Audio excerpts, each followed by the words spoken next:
Hi, this is our IOE final project. So we're visiting a blow molded fuel tanks manufacturing plant, and the worker is performing an inspection using continuity and rollover machine.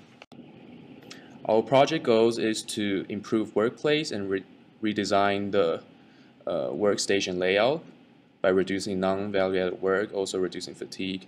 We also need to identify stress and risk of injury for the individual. So to achieve our goals, we will base on the video recordings and physical measurements. We'll use the time study analysis and also mode apps analysis, 3D SSPP software, and using Google SketchUp to identify reach limits. In order to examine the job in detail, we conduct a time study by breaking the manual work into task elements, defining task requirements, and determining value-added and non-value-added steps. We first broke the manual job down into 5 major steps per work cycle with their respective requirements as shown in this table. With the task elements defined, we conduct a time analysis of 10 work cycles of these elements by recording their time usage as shown in this table. With the abnormal elements identified and removed, we are also able to determine a normal time for each task element and calculate the performance ratings.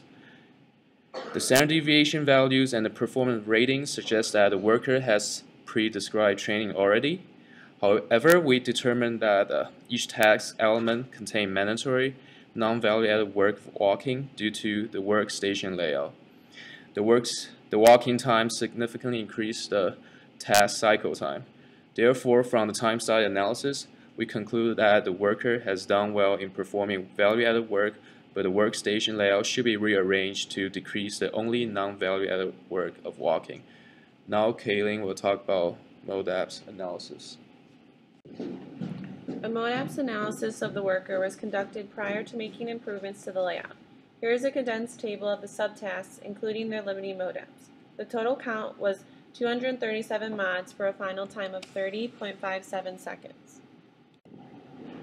After improvements were made, several mods were able to be removed for a total count of 187 mods in a time of 24.12 seconds. These improvements included moving the rollover machine and receiving and release belts closer to the worker to eliminate many W5s. The accessibility to pick up the part was improved to eliminate juggling mods. Also, the locations of many pieces of equipment were adjusted to eliminate bending at the hips and shoulder extension mods. This included moving the blue double clip box higher, the scanning labels closer to the worker, and the orange harness box lower. Finally, the subtask of pushing the part up the back belt to the next worker was eliminated by creating a moving release belt to avoid extra shoulder extension. Overall, a total of 50 mods was eliminated, reducing the task time by 6.45 seconds. This gives the worker more time to rest, which helps avoid fatigue. We looked at 2 different lifting postures. The first was when she lifts off the incoming and outgoing belts, which are at the same height, and the second is at the rollover station. Using 3D SSPP, we found that the first lifts had a very low percent capable to perform the task due to limitations at the shoulder, and the second position had the hip as the limiting joint, but there was a much higher percent capable.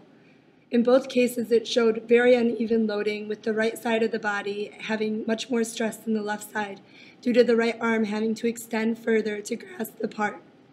It was also found that the limiting percent MVC was greater than the recommended 15% to avoid fatigue.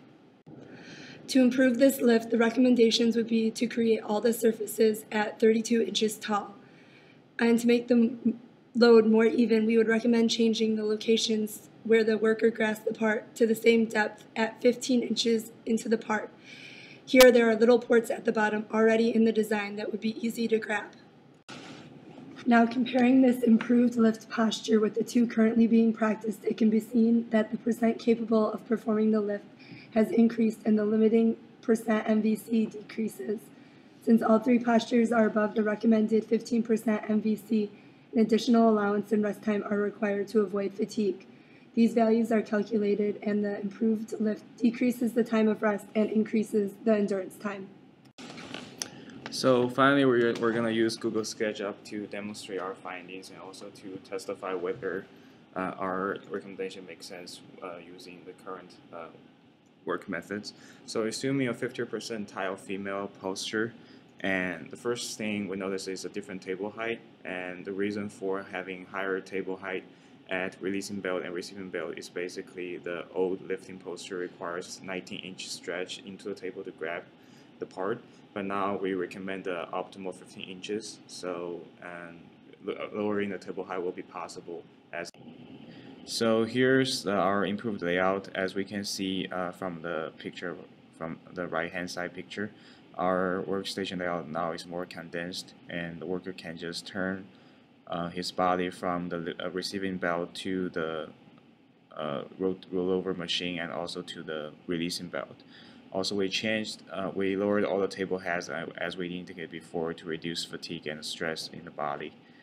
And we changed the box location to be more accessible. Now it's on the right hand side of the receiving belt, so the worker just can grab the part easily to do the assembly work.